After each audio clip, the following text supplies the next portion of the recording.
Olá, meu nome é Camila Dantas, sou defensora pública do Estado de Minas Gerais. Vamos para mais uma dica rápida para a prova de defensor público do Estado de Minas Gerais. Vamos falar agora sobre custos vulneráveis. A intervenção da Defensoria Pública como custos vulneráveis, guardiã dos vulneráveis. Bom, com relação ao conceito, a função de custos vulneráveis, ela consiste basicamente na atuação ou na intervenção autônoma e institucional da Defensoria Pública, que tem por objetivo o quê? Garantir o acesso ao direito, equilibrar o contraditório e ampla defesa, bem como promover os direitos humanos das pessoas ou grupos em situação de vulnerabilidade. A defensoria, quando ela atua como custos vulneráveis, ela atua em nome próprio. Para quê? Para tutelar os seus próprios objetivos, a sua própria vocação constitucional e legal. E aí, o que eu trouxe aqui para vocês é a respeito dos requisitos que foram propostos agora num julgamento do ministro do STF, Roberto Barroso, em 16 de outubro de 2023, numa decisão monocrática nos embargos declaratórios na DPF 709 do Distrito Federal. O ministro ele apresentou requisitos e pressupostos para a admissibilidade da intervenção custos vulneráveis pela Defensoria Pública.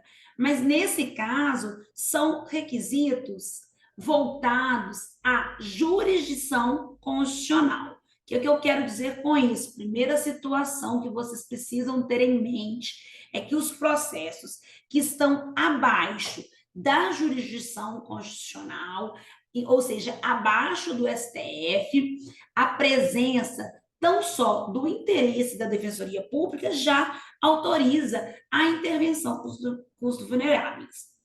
Então, os requisitos apresentados pelo ministro em decisão monocrática que são um pouco mais apertados, para a jurisdição constitucional. E quais são esses requisitos para a admissibilidade da defensoria como custos vulneráveis? Para a jurisdição constitucional. Primeiro, vulnerabilidade dos destinatários para a prestação jurisdicional. No caso concreto, a Defensoria Pública da União, ela interviu como custos vulneráveis para defender os direitos dos povos indígenas. E aí ela se insurgiu contra falhas, omissões do poder público no combate à pandemia desses povos indígenas, para defender os povos indígenas. A Defensoria, a DPU, ela foi, então, admitida na intervenção como custos vulneráveis. Em relação a esse primeiro requisito, ela preencheu por quê? A vulnerabilidade dos destinatários na prestação jurisdicional, diante ali da vulnerabilidade histórica dos povos indígenas. O segundo requisito para admissão como custos vulneráveis na jurisdição constitucional é o elevado grau de desproteção judiciária dos interesses que se pretende defender.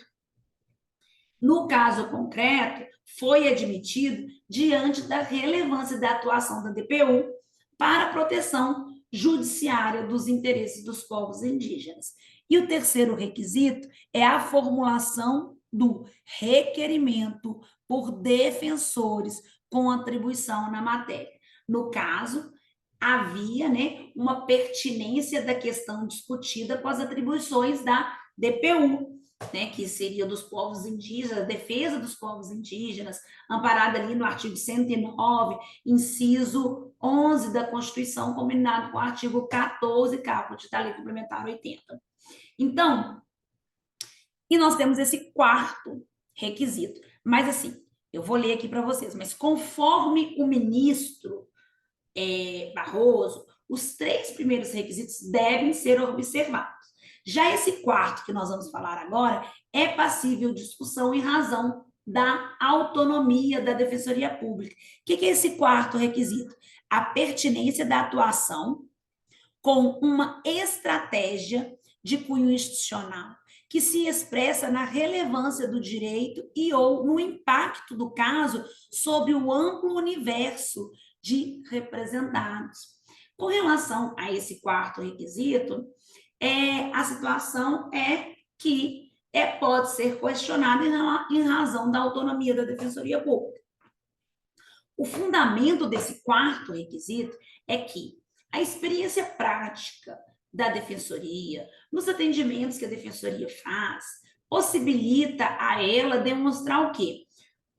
O impacto real que eventuais decisões terão na vida real das pessoas, né? A sua, né, a capilaridade da defensoria, o volume de atendimento contribuem certamente de forma rica para o debate constitucional.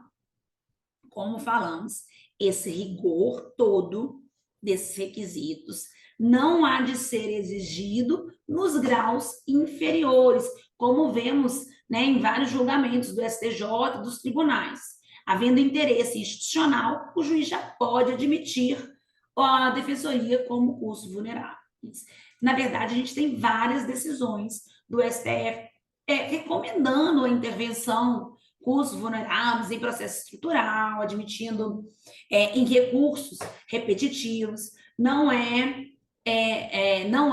jurisdição constitucional. Então, em primeiro e segundo grau, o juiz ele tem liberdade de reconhecer o interesse institucional da defensoria, sem apertar tanto, né, observando esses requisitos, como na jurisdição constitucional. Mas atenção, esses requisitos e pressupostos voltados à jurisdição constitucional foram julgados agora, né, um julgado recente, então atenção.